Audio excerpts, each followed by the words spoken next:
It was a chilly evening, and I was sitting alone in my room, scrolling through old photos on my phone. I paused when I came across a picture of my grandparents' house, the place that held so many of my childhood memories, both good and bad. The memories flooded back like an old movie reel, each scene flickering with a mix of nostalgia, fear, and sorrow. My relationship with my family, particularly my parents and grandparents, was complicated to say the least. Growing up, my grandparents were my primary caretakers. My mum, who had me young, was often caught up in her own life, partying, drinking, trying to figure herself out.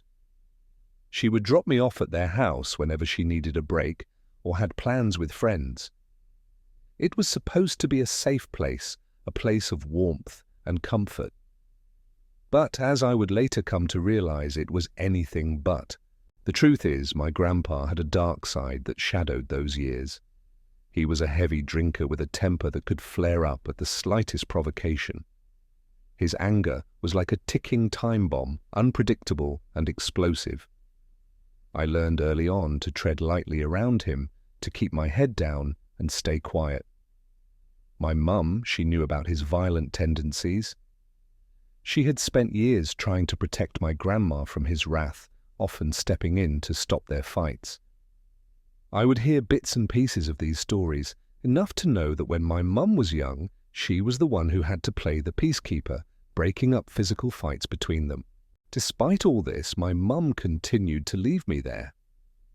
I don't blame her entirely. She was young, overwhelmed, and trying to navigate her own struggles.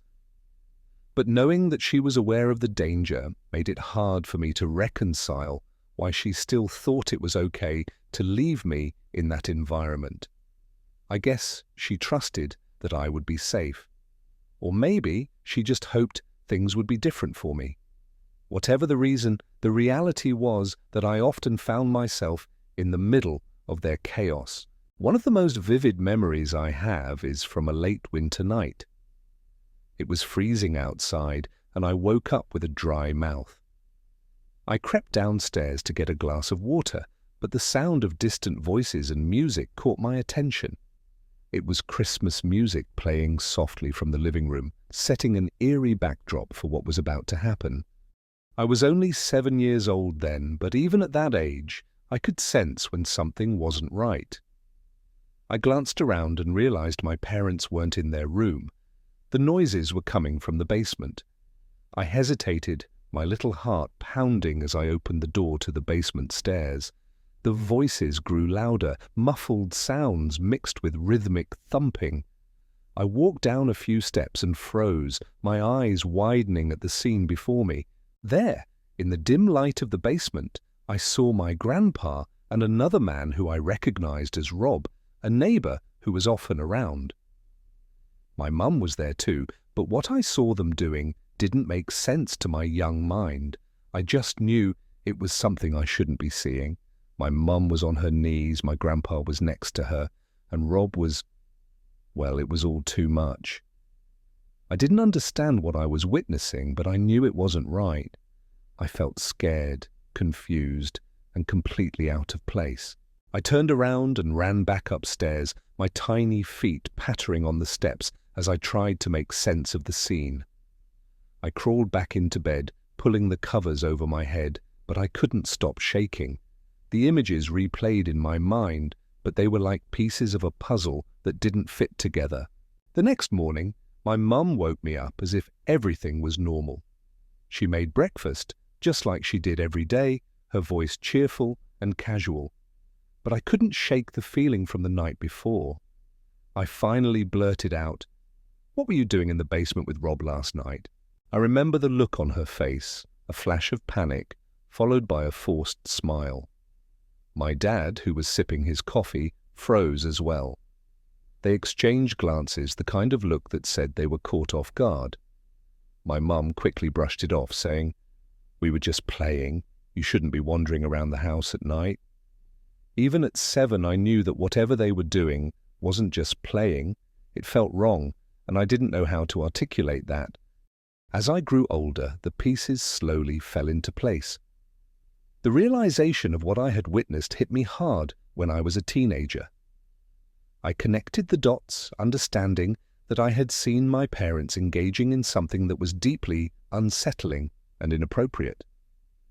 It made me feel sick to my stomach, not just because of what they were doing, but because I had to carry that memory, that knowledge, alone. It shattered the wholesome image I had of my parents. It felt like the foundation of my childhood was cracked and flawed. Looking back, I think that's when my relationship with my parents began to unravel.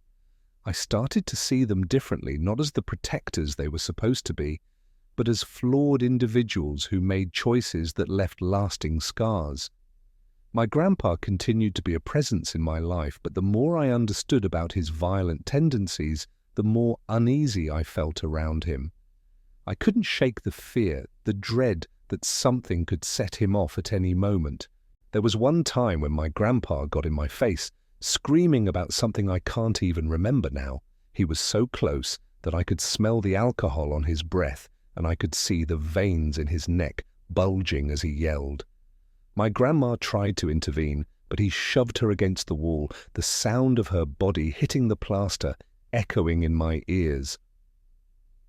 Another time, when I was in middle school, he grabbed my phone right out of my hands and smashed it to pieces in front of me.